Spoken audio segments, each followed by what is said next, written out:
तो सवाई माधोपुर में भारी बारिश ने तबाही का ऐसा मंजर दिखाया है कि कई गांवों में जनजीवन हो गया है अस्त व्यस्त। रवांजना डूंगर थाना क्षेत्र के अजीतपुरा गांव में स्थित बांध की मोरी टूटने से हालात हो गए हैं भयावह। बांध का पानी गांव और खेतों में फैल गया और लगभग 20 कच्चे मकान ढह गए। बाजरे और उड़द की फसलें बर्बाद हो गई हैं। चारों तरफ पानी पानी नजर आ रहा है। और यहाँ पर अजीतपुरा निवासी हैं जो बता रहे हैं कि बारिश के चलते बांध की मोरी टूट गई है और नाले के किनारे बसे कई परिवारों के घर जमींदोज हो गए।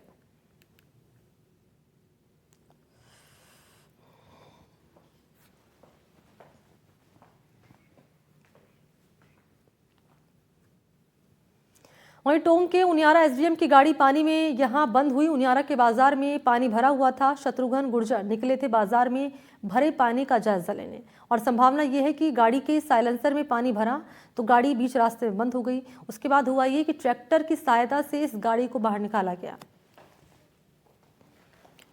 एसडीएम ट्रैक्टर पर बैठकर रवाना हुए और ये वीडियो जो आपके सामने रख रहे हैं वो सोशल मीडिया पर वायरल हो रहा है कि कैसे जब हालात का जायजा लेने के लिए एसडीएम निकले थे अपनी गाड़ी में सवार होकर तो बीच रास्ते में उनकी गाड़ी में पानी भर गया और गाड़ी बीच रास्ते में ही बंद हो गई।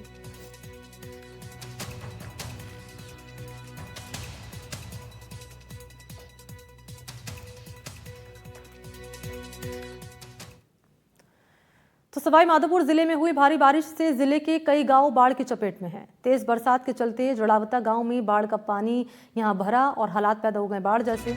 पानी के तेज बहाव से गांव के खेत दरिया खाइयों में तब्दील हो गए हैं।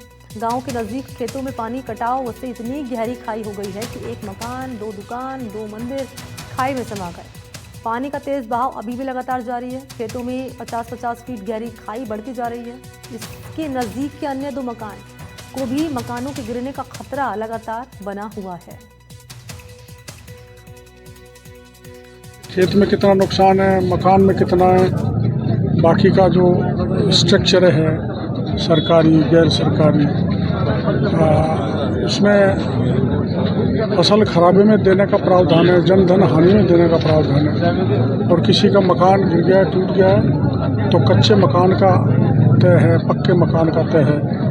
तो जो कैलेमिटी रिलीफ फंड है, आपदा प्रबंधन विभाग की जो गाइडलाइन है उसके अनुसार चाहे कोई हो उसको भरपाई उससे की जाए। देख सकते हैं कि जिस तरीके से जो भगवतगढ़ बांध का जो पानी ओवरफ्लो होकर आ रहा है, सुरवाल बांध का जो पानी ओवरफ्लो होकर आ रहा है, उसके बाद में जो जड़ावता गांव है उसमें गहरी यहाँ पर खाइयां पड़ गई है। कम से कम 200 से 400 मीटर की ऐसी गहरी खाइयां पड़ गई है। जमीनी कटाव होने की वजह से लगातार जो खेत है वो कट रहे हैं और गहरी खाइयां यहाँ ऊपर पड़ गई है, जिसकी वजह से यहाँ जो गाँव के 2-3 मकान भी गिर गए हैं, 2 दुकानें गिर गई है, 2 मंदिर भी यहाँ पर धराशायी इन खाइयों में हो गए हैं। लगातार जो मिट्टी का कटाव है वो यहाँ पर बना हुआ है, लेकिन प्रशासन के द्वारा यहाँ पर कोई भी इंतजाम नहीं किए गए हैं। डॉक्टर क्योरलाल मीणा यहाँ मौके पर पहुंचे हैं। उन्होंने मौका मुआयना यहाँ पर किया है, ग्रामीणों से बात की है। उसके बाद में एक पॉकलैंड मशीन यहाँ पर बुलाई गई है ताकि ये जो पानी का कटाव है, जो पानी का बहाव है, इसको दूसरी तरफ डाइवर्ट किया जाए। कुछ ग्रामीण भी यहाँ हमारे साथ हैं, इनसे बात करने की कोशिश करते हैं कि किस तरह की जो समस्या है वो सामने आ रही है। लगातार जो कटाव वो बढ़ता जा रहा है।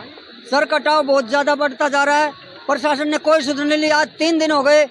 हमारे स्कूल के प्रधानाचार्य ने जब कलेक्टर साहब को ज्ञापन दिया, कलेक्टर साहब ने शिक्षा मंत्री को वहाँ फैक्स किया या ज्ञापन दिया, जब जाके शिक्षा मंत्री के दबाव से प्रशासन चेता है और वो भी स्कूल के लिए चाहता है। किसानों के मकान चाहे पूरे चले जाओ, पूरा गांव उजड़ हो जाए, तब भी हमारे लिए प्रशासन नहीं चाहता। कितने मकान यहाँ गिर गए अभी तक? 4 मकान गिर चुके हैं और 2 मंदिर जा चुके हैं और तीसरे मंदिर जाने की संभावना है। अभी 4 मकान और ये जाने की तादाद में है। बालाजी का मंदिर और भैरू का मंदिर जा चुका है। तो बिल्कुल जिस तरीके से ग्रामीण बता रहे हैं कि यहाँ पर 4 मकान पहले से ही इस कटाव की वजह से धराशायी हो चुके हैं, 2 मंदिर यहाँ पर गिर चुके हैं और 2 जो मकान हैं जो बिल्कुल कटाव के नज़दीक है, ये भी गिरने के कगार पर है। इसको रोकने के लिए पॉकलैंड मशीन यहाँ पर बुलाई गई है। ग्रामीणों का साफ तौर पे आरोप है कि अगर प्रशासन समय रहते चेता होता तो ग्रामीणों को ये नुकसान नहीं होता और इस नुकसान को बचाया जा सकता था, लेकिन प्रशासन की लापरवाही का नतीजा है कि जो यहाँ पर 4 मकान धराशायी हो गए और लगातार जो खाई है वो गहरी होती जा रही है। अब देखने वाली बात होगी पॉकलैंड मशीन आने के बाद में पानी डाइवर्ट हो पाता है या नहीं हो पाता है, ग्रामीणों का कितना नुकसान हो पाता है। बजरंग सिंह राजावत, NDTV, सवाई माधोपुर। तो भारी बारिश ने सवाई माधोपुर की तस्वीर बदल कर रख दी है। जलभराव से सड़कें दरिया में तब्दील हो चुकी है, घरों में पानी भर चुका है, सारा सामान खराब हो चुका है। बारिश के कहर से लोग परेशान हैं, ना गाड़ियां चल रही हैं, ना ही कोई अन्य वाहन चल रहे हैं। केवल सहारा है तो सिर्फ ट्रैक्टर का। इस संकट की घड़ी में ट्रैक्टर ही जीवन रक्षक बन चुका है। इस पर एक एक्सक्लूसिव रिपोर्ट, वो आप देखिए। डूब गए घर, डूब गए गांव, चारों तरफ पानी ही पानी। बचाव में जुटा ट्रैक्टर, भविष्य पर संकट। बाढ़ बारिश ने सब कुछ बहा दिया। सवाई माधोपुर, जहां चारों ओर सिर्फ पानी ही पानी है। घर डूब गए, खेत बर्बाद हो गए, सड़कों का नामो निशान तक मिट गया और अब लोगों की जिंदगी बचाने का सहारा सिर्फ एक ट्रैक्टर है। लालसोट कोटा मेगा हाईवे पूरी तरीके से अवरुद्ध हो चुका है। ऐसे में लोगों को इधर से उधर आने जाने के लिए ट्रैक्टर का सहारा लेना पड़ रहा है, क्योंकि लगातार जिस तरीके से जल स्तर बढ़ रहा है सूरवाल बांध के ओवरफ्लो होने की वजह से, ऐसे में जो लालसोट कोटा मेगा हाईवे पर है वहां पर 2 से 3 फीट का पानी लगातार भरा हुआ है। ऐसे में जो छोटे वाहन है वो इस हाईवे को पार नहीं कर पा रहे हैं। ऐसे में इधर से उधर जाने के लिए लोगों को ट्रैक्टर का सहारा लेना पड़ रहा है। आप देख सकते हैं कि किस तरीके से जो ट्रैक्टर है, जो किसानों के लिए बेहद जरूरी होता है, ये ट्रैक्टर ही ऐसा साधन है जिनके माध्यम से लोग इधर से उधर जा रहे हैं। ट्रैक्टर में ही जो बाइक है उनको रख करके, और ये जो लोग है ये इधर से उधर वहां पर निकल पा रहे हैं, क्योंकि बाइक पानी में डूबने की वजह से निकल नहीं सकती और चौपहिया वाहन भी इस पानी के हथा पानी जो कि लगातार तेज भाव से बह रहा है उसको क्रॉस नहीं कर पाते। ऐसे में ट्रैक्टर के माध्यम से ही जो लोग हैं यहाँ से वहाँ आने जाने को मजबूर है और लगातार जो हालात है वो यहाँ पर खराब होते नजर आ रहे हैं। तेज बारिश और नदी नालों के उफान ने सवाई माधोपुर को पानी पानी कर दिया। गांव दर गांव जलमग्न है, कस्बों तक में तबाही का मंजर है। लोग छतों और पेड़ों पर फंसे हुए हैं, मकान बह चुके हैं, खेत तालाब में बदल चुके हैं। करीब 1.5 दर्जन गांव ऐसे हैं जो पूरी तरीके से बाढ़ की चपेट में। आज भी सवाई माधोपुर में बारिश का रेड अलर्ट है। लगातार बारिश होने की वजह से और लगातार जिस तरीके से हालात विकट बने हुए हैं उसको लेकर प्रशासन भी अलर्ट मोड पर है। प्रशासन द्वारा एसडीआरएफ और एनडीआरएफ की जो टीमें हैं उनको फील्ड में उतारा गया है और लगातार एनडीआरएफ और एसडीआरएफ की टीमों के द्वारा रेस्क्यू ऑपरेशन चलाए जा रहे हैं। ऐसे में जो लोग हैं जो एक तरफ से दूसरी तरफ जा रहे हैं उनको ट्रैक्टर का सहारा लेना पड़ रहा है, क्योंकि ट्रैक्टर ही एकमात्र ऐसा साधन है जो इस बहते पानी को पार कर सकता है। ये वो ट्रैक्टर है जिसमें लोग इधर से उधर जा रहे हैं। कुछ लोगों से बात करने की कोशिश करते हैं। क्या हालात है इस टाइम सूरवाल के? हालात बहुत बदतर है, गांव में काफी नुकसान हो चुका है और ट्रांसपोर्ट सुविधा बिल्कुल फेल है। कैसे लोग क्रॉस कर पा रहे हैं फिर इसको? केवल और केवल किसान का जो विश्वसनीय साधन है ट्रैक्टर, इसी के जरिए लोग बाग इधर से उधर क्रॉस कर पा रहे हैं। इसके अलावा कोई व्यवस्था नहीं है। प्रशासन की बात की जाए तो कोई व्यवस्था की प्रशासन ने कोई व्यवस्था नहीं की इधर उधर जाने के लिए। तो जो लोग पानी में फंसे हैं उनको निकाला? हाँ, उनको तो निकाला था। निकाला।